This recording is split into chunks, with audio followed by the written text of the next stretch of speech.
Yesu nashimwe inshuti z'umusaraba ndabashuje mu izina rya Yesu Kristo wa Nazareti. Nishimiye kongera kubana namwe kuri iki gice cy'ubuhamya. Ubushize twavuze ukuntu igaburo ryera ryafunguye amaso y'umwuka, igaburo ryera ari nkaho buri kintu cyose cyatangiriye guhinduka mu buzima bwanjye.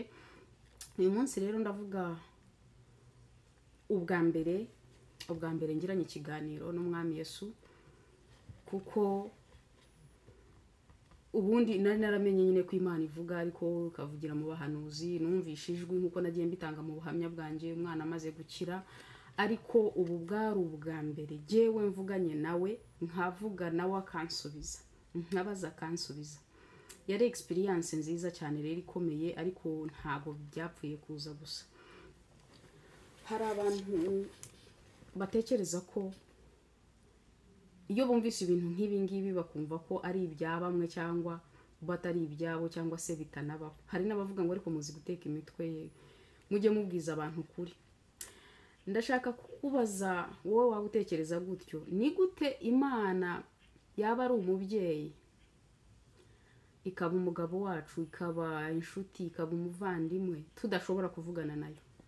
Ese ni gute wabana n'umubyeyi ukamusaba akaguha?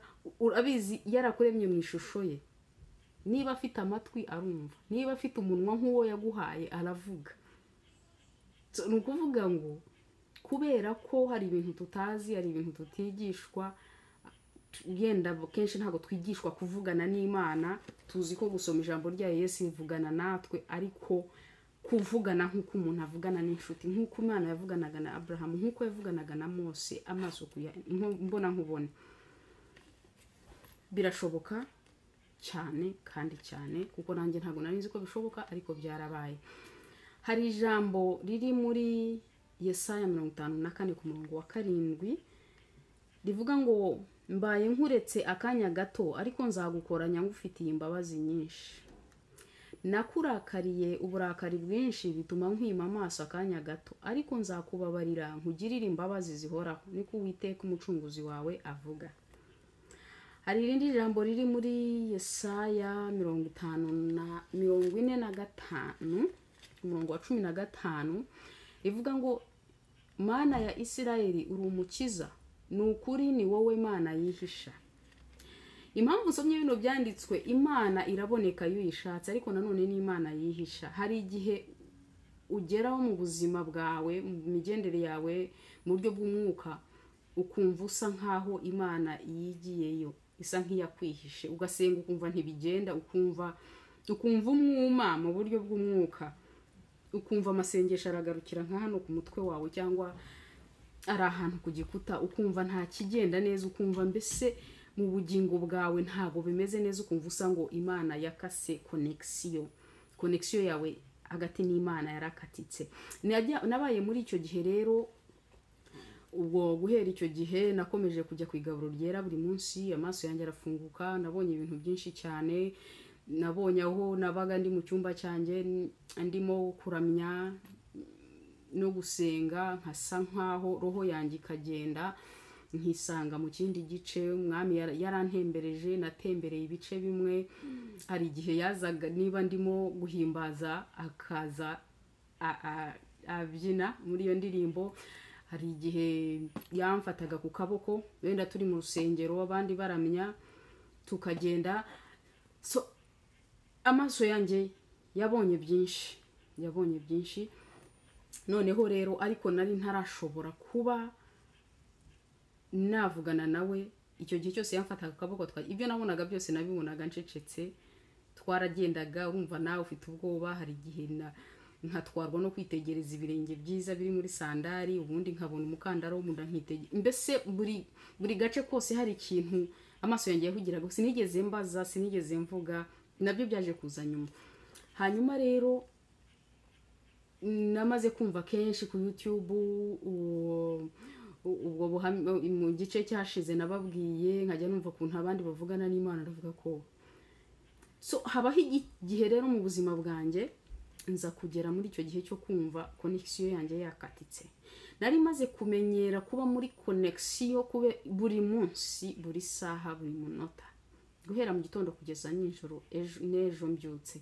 Noneho binkundisha gusenga, numva agakiza ndagakunze, numva bitangiye kundyohera, numva presence y'Imana ku buzima bwanjye cyane. Hari igihe numvaga umubiri wanjye utitira. Namenyera kuba muri ibyo bihe ku buryo nakatitseho ubuzima bugahagarara.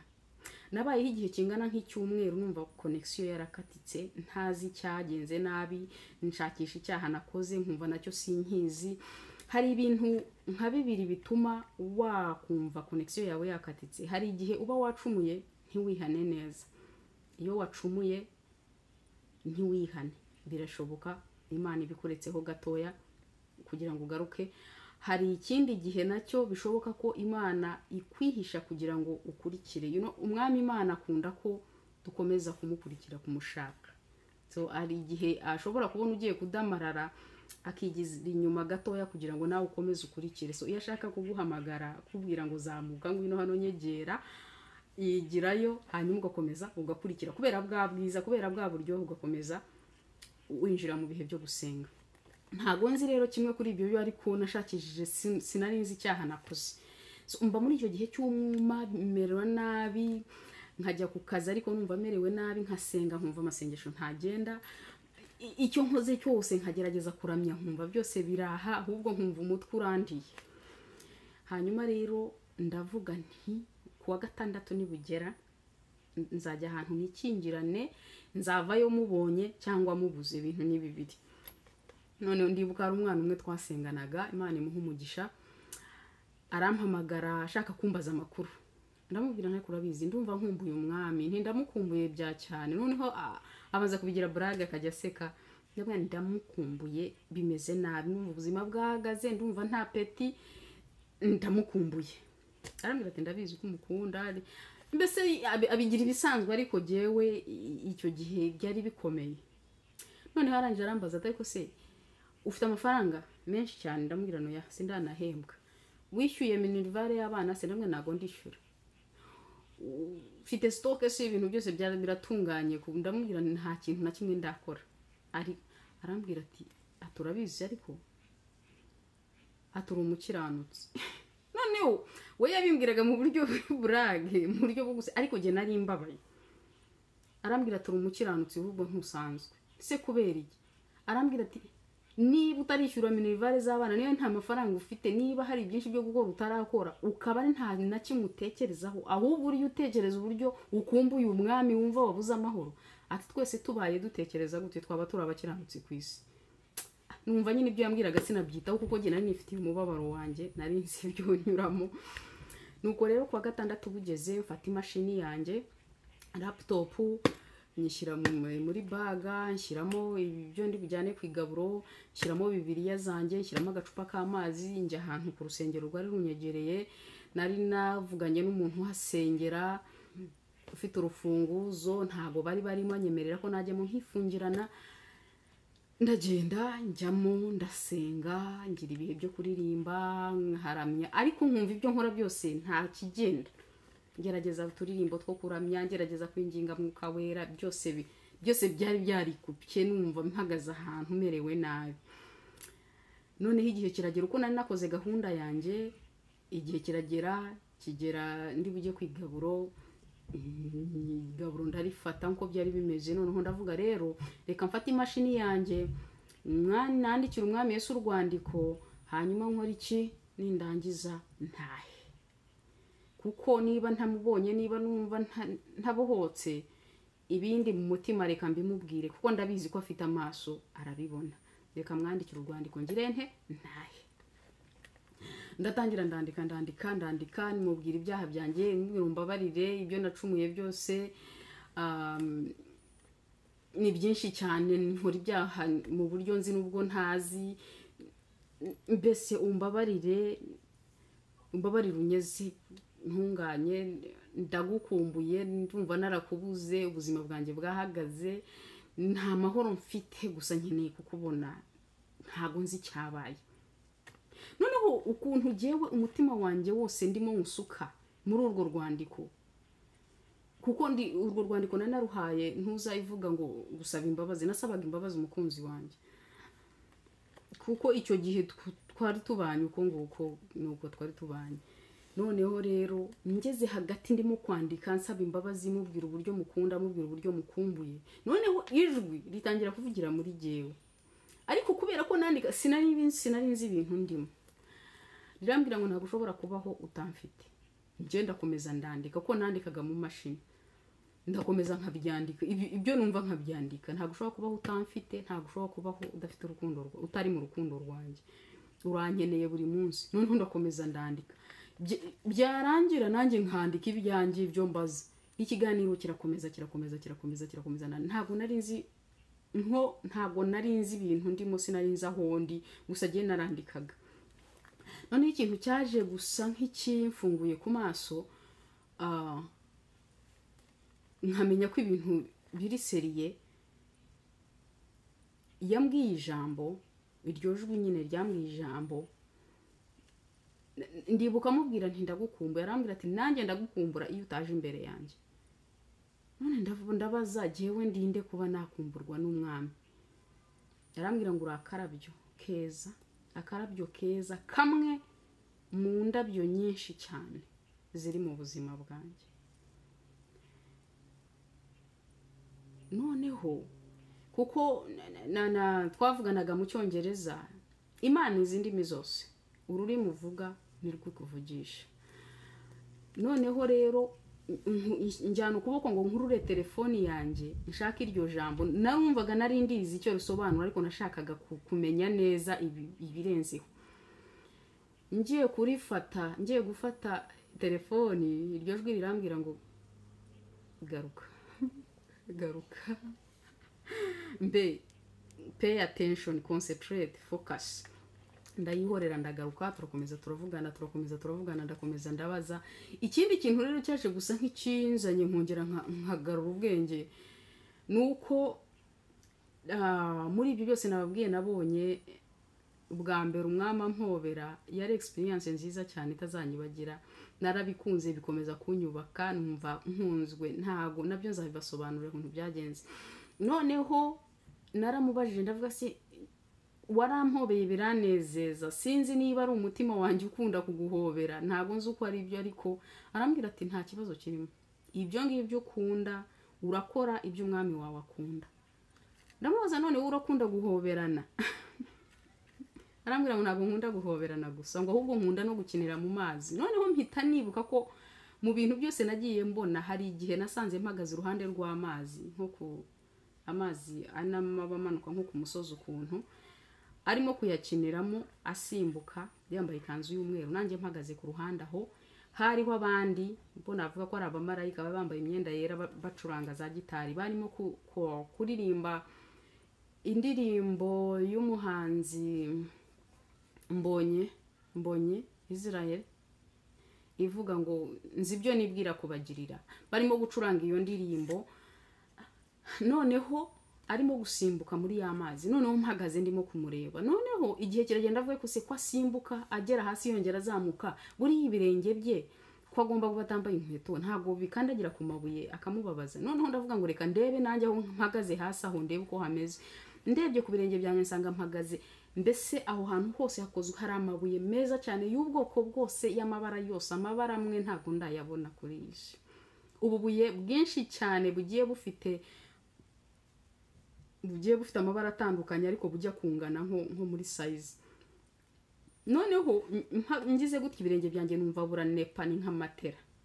Ndavuga noneho ubwo hameze nk'amatera ntago arimo kubabara. Mbaye nkiri muri ibyo araza mfata ukuboko aravuga ngo ngwino mugeni wanjye, anjyana muri ya mazi. Noneho amfata ukuboko dutangira gusimbuka.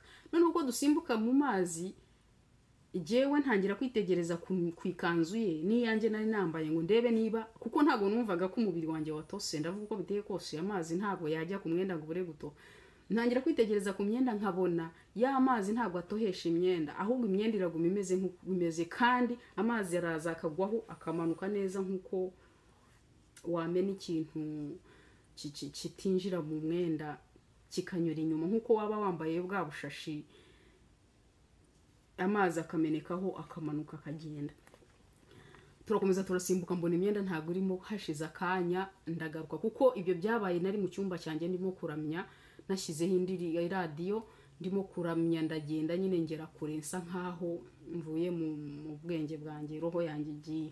So ndagaruka, ngarutse ndavuga nako si ibintu natekerezaga ni ibiki, numva nyine ni ibintu natekereje umutima wanjye urimo guhimba. Noneho rero ubwo uwo munsi arambwira ati ntabwo nkunda guhoberana gusa, ahubwo nkunda no gukinira mu mazi. Mpita nibuka ndavuga Mana we, ndavuga ndabyibutse ku mazi kwisuma. Arambwira ati urakoze. Ndamubwira none ni gute umwami wabwira jewe ngo ndakoze? Arambwira ati kuko urashidikanya cyane.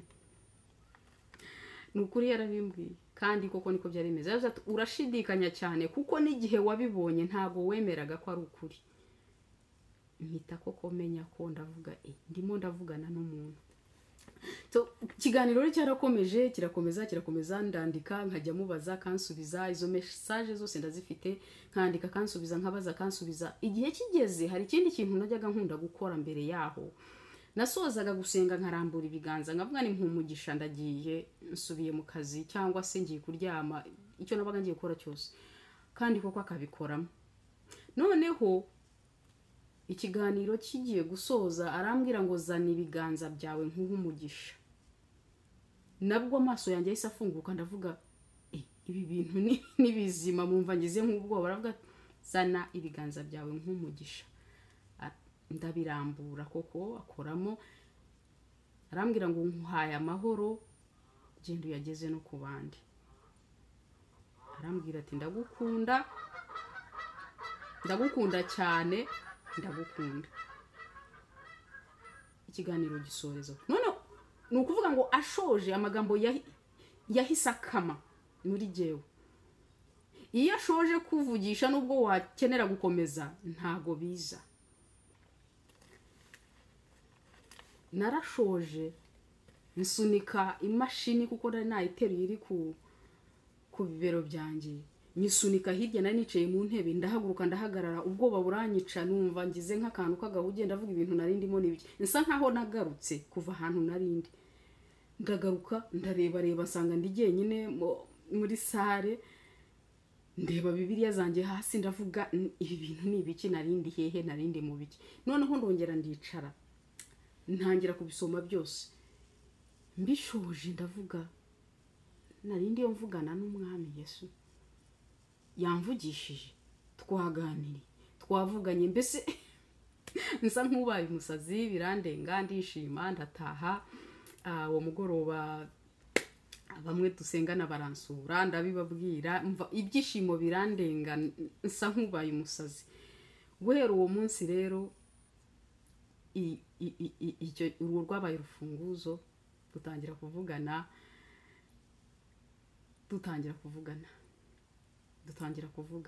uburyo bwose nabyifuzaga kugeza n'uyu munsi. Ijwi ryenda ryumva. Ndashaka kubwira umuntu udatekereza ko bishoboka kuvugana n'Imana, cyane muri iki gihe kigoranye cyane. Urabikeneye.